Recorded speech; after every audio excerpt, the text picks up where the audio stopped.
They called him Jesus. He came to love, heal and forgive.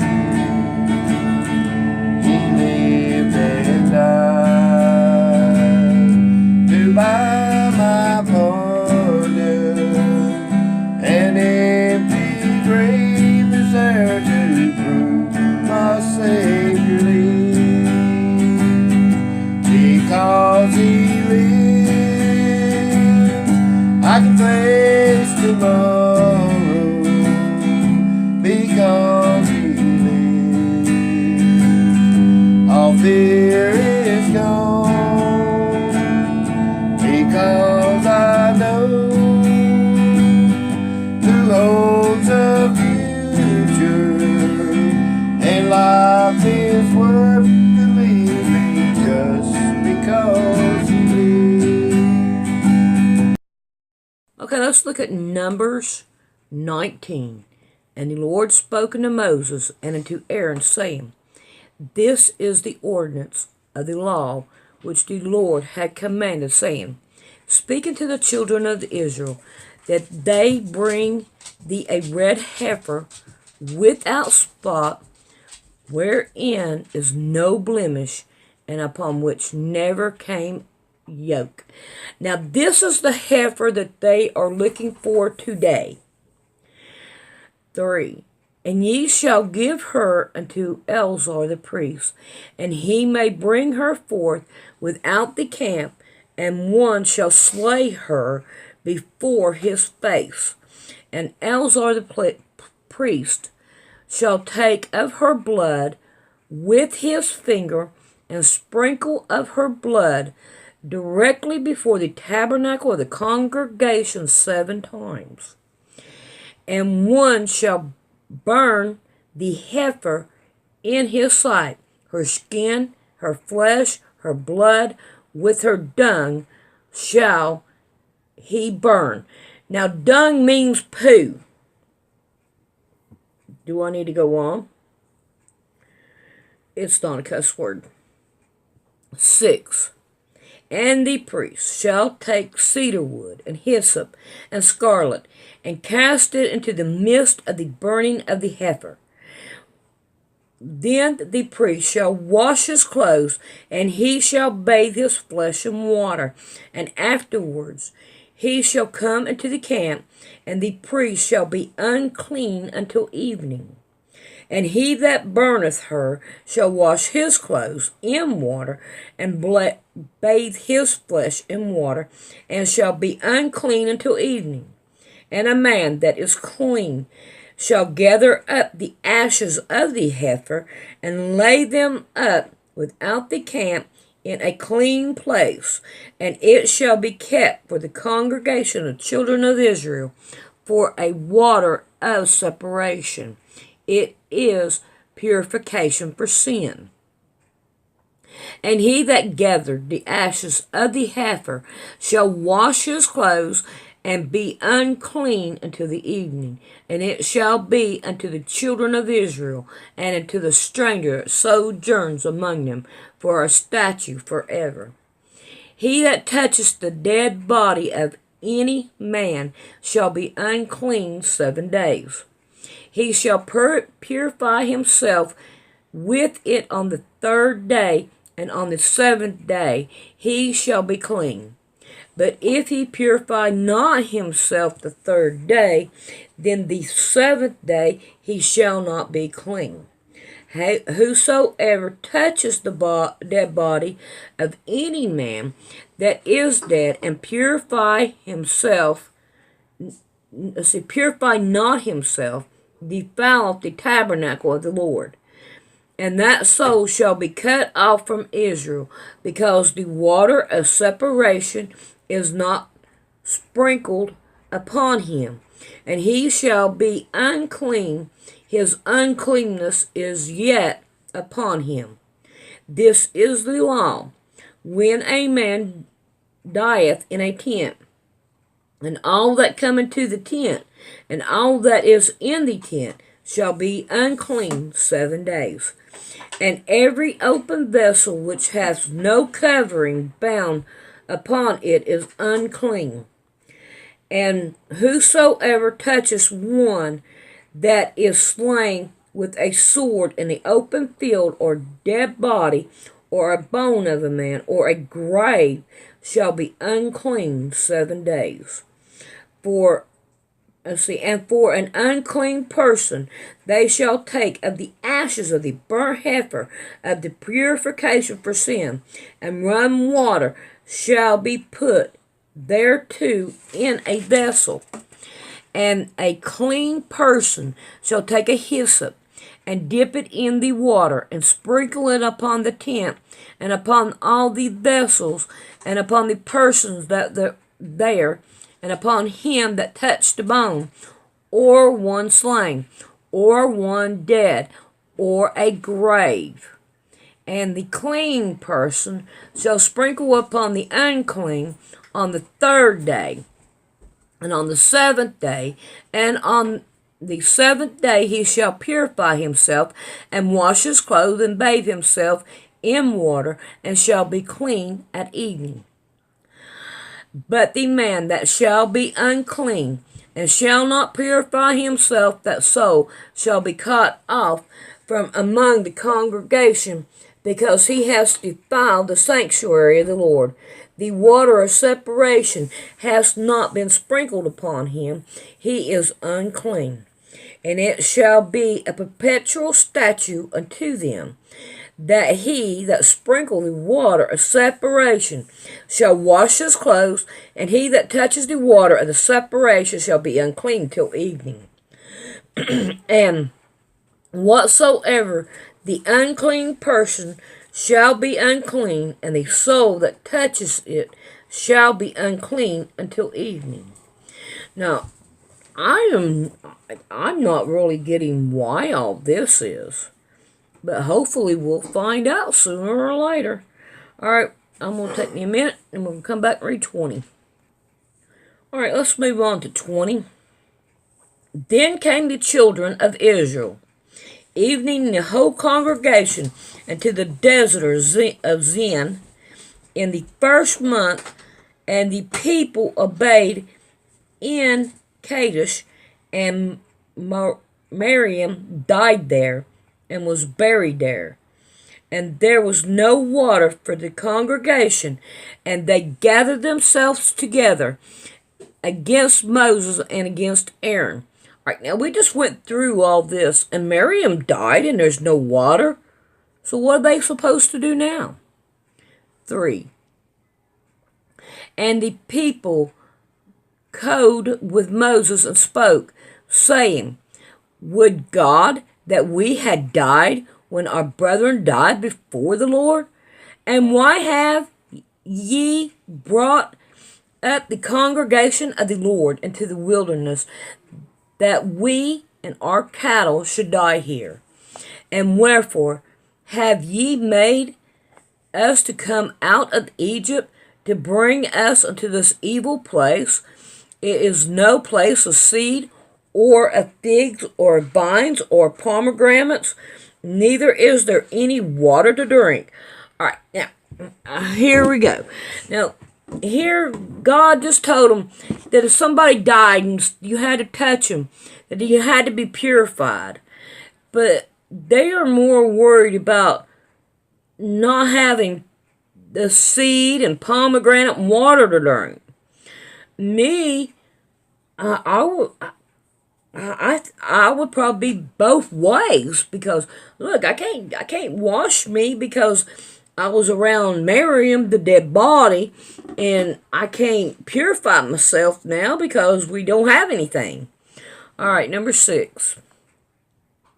And Moses and Aaron went from the presence of the assembly into the door of the tabernacle of the congregation, and they fell upon their face, and the glory of the Lord appeared unto them. And the Lord spake unto Moses, saying, Take thy rod, and gather thou the assembly together, thou and Aaron thy brother, and speak ye into the rock before your eyes, and it shall give forth his water, and thou shalt bring forth to them water out of the rock. So they shall give the congregation and their beasts drink. All right, now, this rock that they're talking about, if you look up Ron Hyatt and Sinai, they will show you the rock that the water came out of. That video was awesome. All right, number 9. And Moses took the rod from before the Lord as he commanded him. And Moses and Aaron gathered the congregation together before the rock, and he said unto them, Hear now, ye rebels, must we fetch you water out of this rock? And Moses lifted up his hand, and with his rod he smote the rod twice. He hit that rock twice. The water came out abundantly, and the congregation drank, and their beasts also. And the Lord spoke unto Moses and Aaron, Because ye believe me not, to sanctify me in the eyes of the children of the Lord of Israel, therefore ye shall not bring this congregation into the land which I have given them. This is the water of Meribah, because the children of Israel strove with the Lord, and he was sanctified in them. All right, now he's telling Moses, you are not going to go see the promised land, because you were supposed to stroke the rock one time, and he hit it twice. 14. And Moses sent messengers from Kadesh unto the kingdom of Edom. Thus saith thy brother Israel, Thou knowest all the travail that has befell us, how our fathers went down to Egypt, and how we have dwelt in Egypt a long time, and the Egyptians vexed us and our fathers. So he's saying, we went down there and they made slaves of us. And when we cried unto the Lord, he heard our voice, and sent an angel, and have brought us forth out of Egypt. And behold, we are in Kadesh, a city of the utmost of thy border. Let us pass, I pray thee, through thy country, and we will not pass through the fields or through the vineyards, neither will we drink of the water of thy wells. We will go by the king's highway. We will not turn to the right hand or the left until we have passed thy borders. And Edom said unto him, Thou shalt not pass by me, lest I come out against thee with a sword. And the children of Israel said unto him, We will go by the highway, and if I and my cattle drink of thy water, then I will pay for it.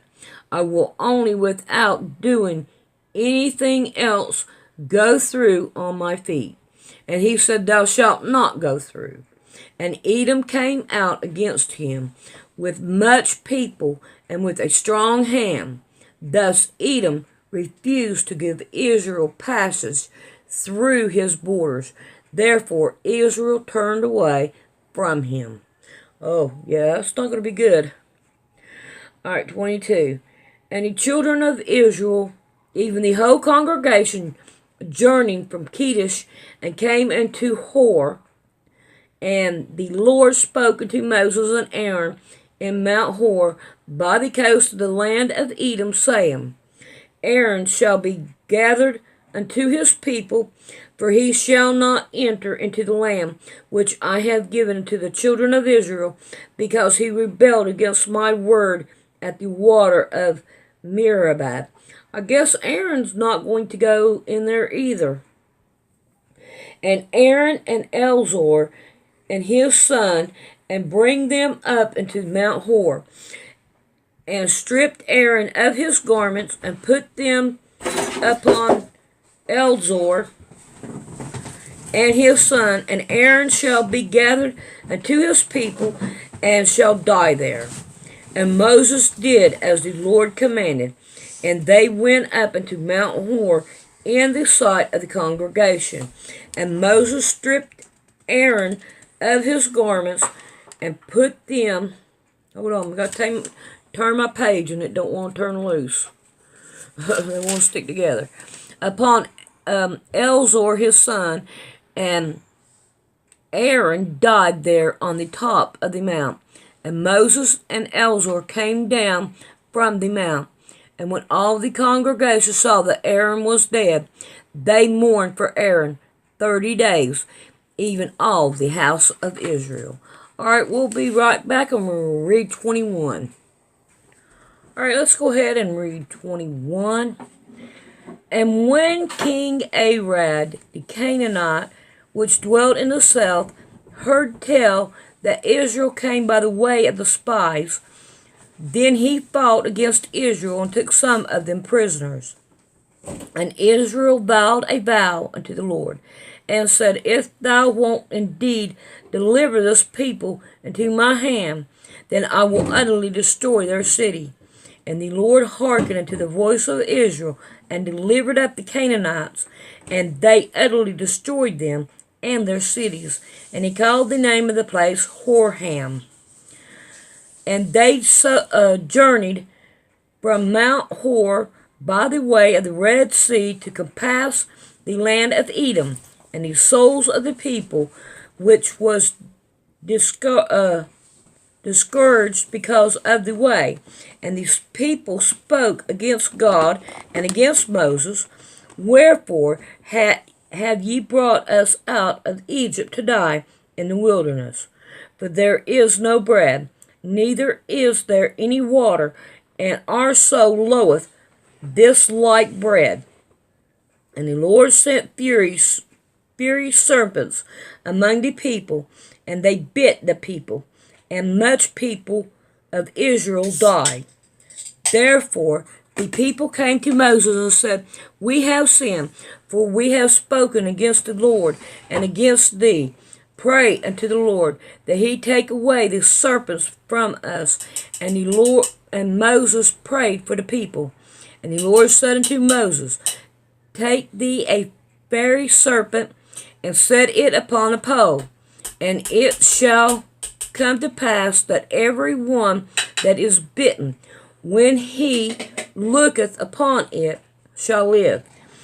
And Moses made a serpent of brass, and put it upon a pole. And it came to pass that if a serpent had bitten any man, then he beheld the serpent of brass, and he lived. Now this is the serpent pole that they use for medical now, okay? So right here's the picture. Okay. Number 10. And the children of Israel set forward and pitched in Oboth. And they journeyed from Oboth and pitched at Ijearim in the wilderness, which is before Moab, towards the sunrising. From thence they removed and pitched in the valley of Zord, Z-A-R-D.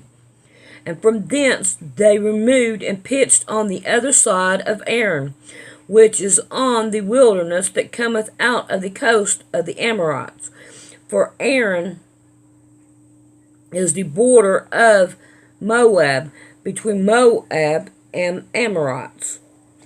Wherefore it is said in the book of the wars of the Lord, that he did in the Red Sea and the brook of Aaron, and at the stream of the brook that goeth down to the dwelling of Ar, and lieth upon the border of Moab. And from thence they went to Beer, that is the well thereof the Lord spoke unto Moses, Gather the people together, and I will give them water. Then Israel sang his song, Spring up a well, sing you unto it. The prince dig the well, and the noble of the peoples dig it by the destruction of the lawgiver with their strife. And from the wilderness they went to Mattatiah, and from Mattatiah to Nahila, and from the Nahila to Bamoth. I'm sorry, I'm butchering them. And from Bamoth in the valley that is in the country of Moab to the top of Pisgah, which looketh towards Jeshimon. And Israel sent messengers unto Sihon, king of the Amorites, saying, Let me pass through thy land. We will not turn into the field or into the vineyards. We will not drink of the water of the well, but we will go along by the king's highway until we pass thy borders. And Sihon would not suffer Israel to pass through his borders. But Sihon gathered all his people together and went out against Israel into the wilderness. And he came to Jahaz and fought against Israel. And Israel smote him with the edge of the sword, and possessed his land from Aron to Jabbok, even to the children of Ammon, for the borders of the children of Ammon was strong. And Israel took all those cities, and Israel dwelt in all the cities of the Amorites, in Heshbon, and in the valleys thereof. For Heshbon was the city of Sihon, and the king of the Amorites, who had fought against the former king of Moab, and taken all his land out of his hands, even unto Aram. Therefore they that spoke in Proverbs, saying, Come unto Heshbon, that the city of Sihon be built and prepared. For there is a fire gone out of Heshbon, a flame from the city of Sihon. It hath consumed Or and Moab, and the lords of the high places of Aram. And this is a lowercase lord. Woe to thee, Moab! Thou art undone, O people of Chemosh. He hath given his son that escaped and his daughters into captivity into Sihon, king of the Amorites. We have shot at them. Heshbon is perished even unto Dibon, and we have laid them waste even unto Nophah, which reproacheth unto Medeba. I'm butchering them. Sorry. Thus Israel dwelt in the land of the Amorites.